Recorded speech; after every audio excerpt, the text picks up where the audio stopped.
Assalamualaikum warahmatullahi wabarakatuh. Perkenalkan, nama saya Muhammad Dafatena Pamungkas dari kelompok 1 Bela Diri Bela Negara. Boleh diperkenalkan? Nama saya Ken Kazaki Maulana. Nama saya Davino Rifanal Akibanguno. Dan di sini sudah ada 2 narasumber yang kita ingin wawancarai. Oke. Yang pertama tuh akan saya tanya, sudah berapa lama sih latihan silat ini? Saya udah dari kelas 4 SD. Saya juga dari kelas 3. Dan kenapa bisa memilih ikut latihan silat? Saya awal-awalnya ikut eskul sekolah dan mencoba latihan di sekolah, dan akhirnya saya mendapatkan hasil prestasi. Prestasi itu saya gunakan untuk memasuki SMP melewati jalur prestasi non akademik. Saya awalnya diajak teman buat latihan dan saya ikut lomba dan dapatkan prestasi.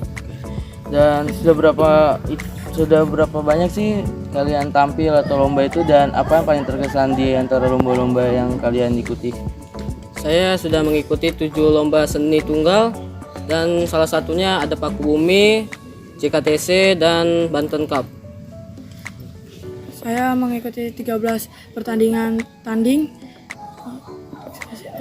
Kapolri Cup, Selesai Gendo, sama Banten National Cup 3. Oke, terima kasih atas waktunya untuk wawancara.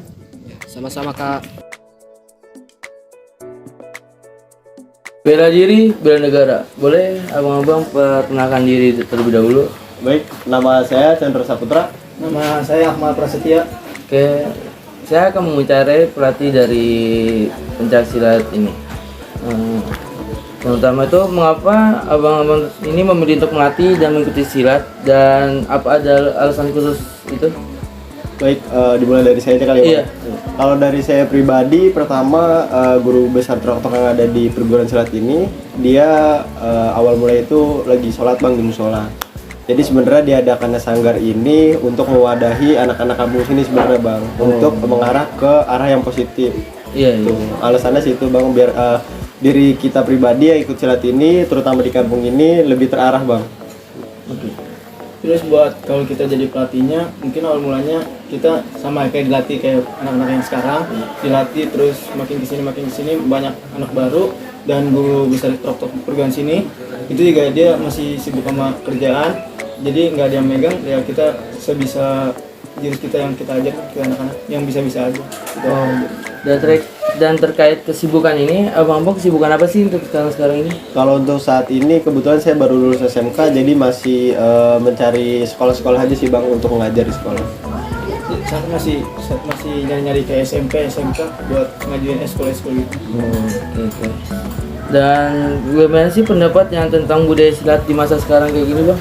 Kalau untuk budaya di masa sekarang, ini dari kacamata saya bang ya. Iya. Kalau untuk budaya di sini, terutama di tahun-tahun kesini, mungkin karena COVID, jadi dia agak berkurang aja bang. Waktu dulu saya masih kecil tuh, yang namanya seni budaya khususnya di pencaksilat, dia tuh setiap bulan ada silaturahmi, pertemuan antar guru-guruan. Mungkin kalau sekarang agak kurang ya bang ya, karena kan Iya. COVID. Iya. Jadi saya sih pengennya ke depannya untuk lebih banyak lagi event-event silaturahmi sih bang, dalam kategori pencaksilat atau budaya. Terus kalau buat sekarang, kalau dari pelatihan saya, anak muda sekarang kayaknya lebih sering ke game-game gitu bang, jadi kurang ke budaya-budaya, jadi budayanya dilindungin sampai misalkan, jadi kan harusnya budaya Betawi itu harus dilestarikan gitu bang. Oke, dan kan abang-abang ini pada masih sekolah gitu kan, dan apa ada prestasi-prestasi yang terkesan bagi abang-abang ini? Kalau untuk dari saya pribadi, prestasi paling berkesan itu pada saat saya SMP kelas 7 bang. Itu saya mewakili kota Depok, khususnya di ajang tingkat provinsi yang diadain di Bandung, Jawa Barat. Sama, jadi sama dia ganda gitu. Oh, Ganda, ya. iya. Jadi bawa nama kota Depok ke tingkat Jawa Barat. Oke. Terus bagaimana sih kayak presentasi menurut kalian sendiri tuh kayak terhadap minat generasi muda terhadap silat ini, presentasi itu? Kalau untuk anak muda sekarang, bagi diri saya harus ada bimbingan itu sih bang dari para orang tua, karena makin kesini anak-anak tuh lebih bertergantungan terhadap gadget bang. Jadi tentang budaya pencaksilat atau budaya yang lain itu sangat-sangat berkurang bagi saya bang.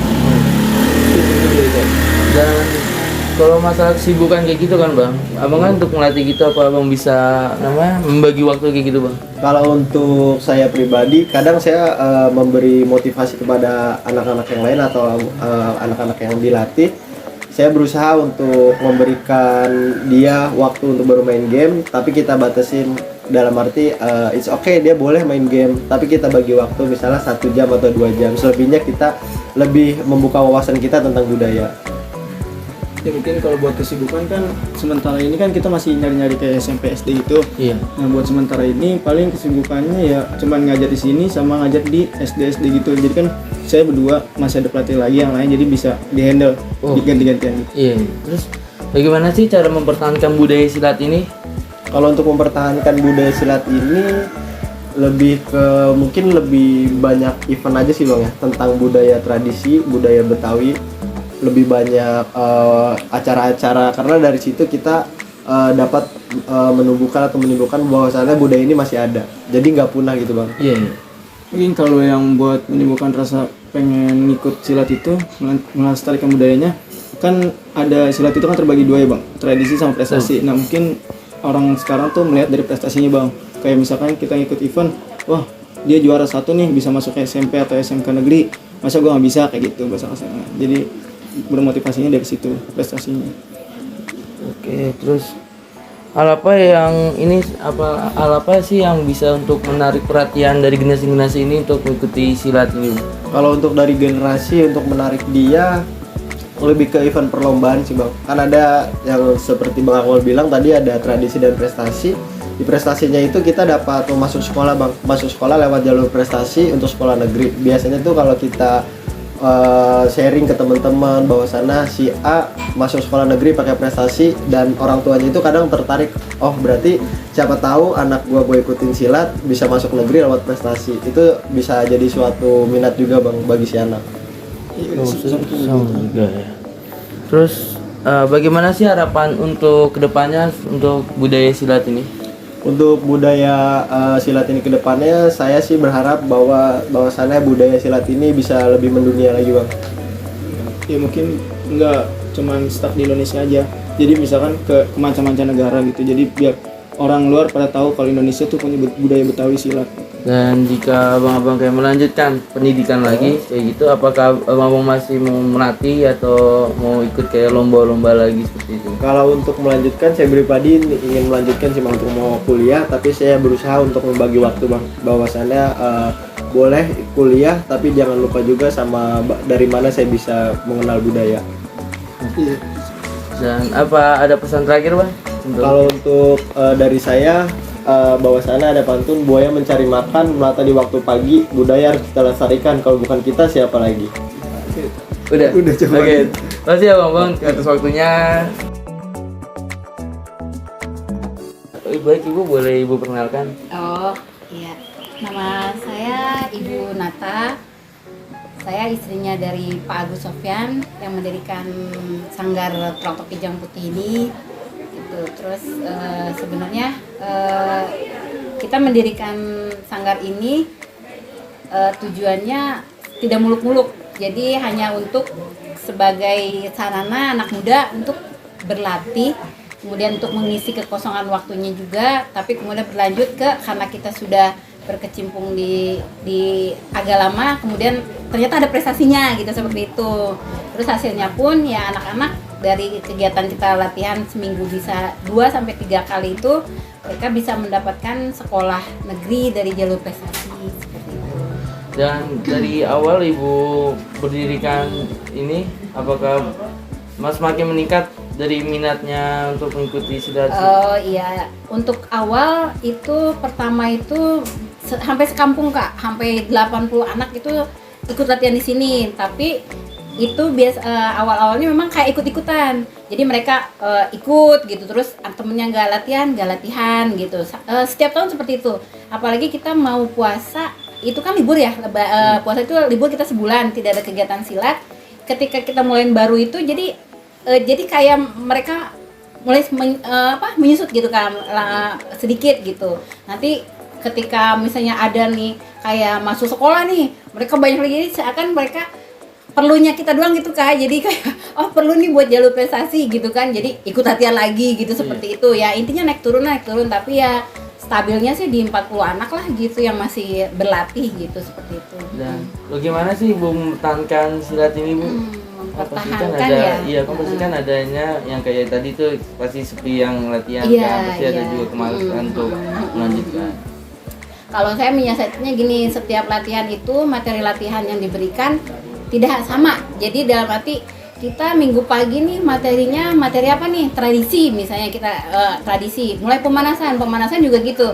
Jadi kita tidak monoton. Habis ini loh, habis ini loh, tapi enggak. Jadi kita mix gitu. Jadi misalnya habis memang sih ada awal itu harus seperti itu gerakannya, misalnya kali pemanasan dari A sampai Z itu seperti itu. Tapi kemudian kita mix dari mulai dari tendangan nih, dari apa? Jadi selalu dari cara berlatih Kak. Jadi intinya jangan sampai anak kemarin kayak gini, sekarang kayak gini, seperti itu. Jadi intinya diatur pola latihannya. Terus gitu kan memang semua juga kembali ke anaknya ya. Maksudnya makanya saya tekankan di sini ke anaknya, andai kata niat kalian untuk berlatih silat itu dari diri sendiri, itu insya Allah bisa panjang dan akan ada hasilnya gitu, dibandingkan misalnya kita cuman ikut-ikutan doang gitu seperti itu gitu, kayak gitu ya. Apa ya? Oh ya udah, saya ini cerita sedikit aja. Nah ini hasil piala-piala ini adalah hasil lomba dari seni tradisi. Jadi festival tradisi di mana di lomba ini tuh yang dilombakan adalah jurus masing-masing perguruan. Jadi ada tergantung perguruan ya. Kita kan dari Troktok nih. Jadi kita punya jurus sendiri. Kemudian lawan kita dari mana nih? Dari banyak lah gitu, perguruan banyak. Nanti ya kan selalu diambil juara 1 2 3 gitu seperti itu. Iya gitu. Ya hasilnya ini, tapi untuk lomba kita di IPSI di kejuaraan prestasi itu hadiahnya medali ya kayak ini nih. Jadi berupa kayak gini. Jadi untuk ini jurus ini sama, semua orang yang ikut lomba itu sama gitu. Jadi jurusnya ya jurus IPSI itu gitu, di tunggalnya, di bergunya, di gandanya sama semua, sampai ke dari mulai tingkat SD, SMP, SMA, nanti kejuaraan sampai kejuaraan dunia gitu, Asian Games tuh sama, pakai jurusnya jurus IPSI gitu, seperti itu. Hadiahnya memang medali gitu. Jadi ini memang kayak kita nih di Jampang, kita kan ikut komunitas silat di Jampang ya. Kayak ini nih, itu kita setiap tahun selalu ikut juga. Jadi ya kan ini kayak ada masing-masing kategori ada banyak ya, misalnya kelompok remaja, anak-anak gitu, dewasa seperti itu. Jadi setiap tahun kita suka ikut. Kemudian ini juga, ini kita ikut online ya di Malaysia ya, gitu. Jadi kita ketika online itu lomba COVID kemarin itu kan tidak ada offline nih. Jadi online semua, kita ikut, kita ngirim video, kita ini ya akhirnya dapat juara juga gitu, seperti itu. Banyak sih ya macam-macam lah. Ini di mana? Di Kemang. Festival Kemang selalu ngadain lomba kan, palang pintu apa, kita suka ikut. Ya begitu, di mana aja kita ikutin. Di Bogor semua gitu. Jurus-jurus perguruan, iya. Dan untuk sekarang ini apakah minat dari generasi muda ini meningkat atau gimana? Oh gitu ya. Kalau saya melihatnya sekarang semakin banyak Kak, justru.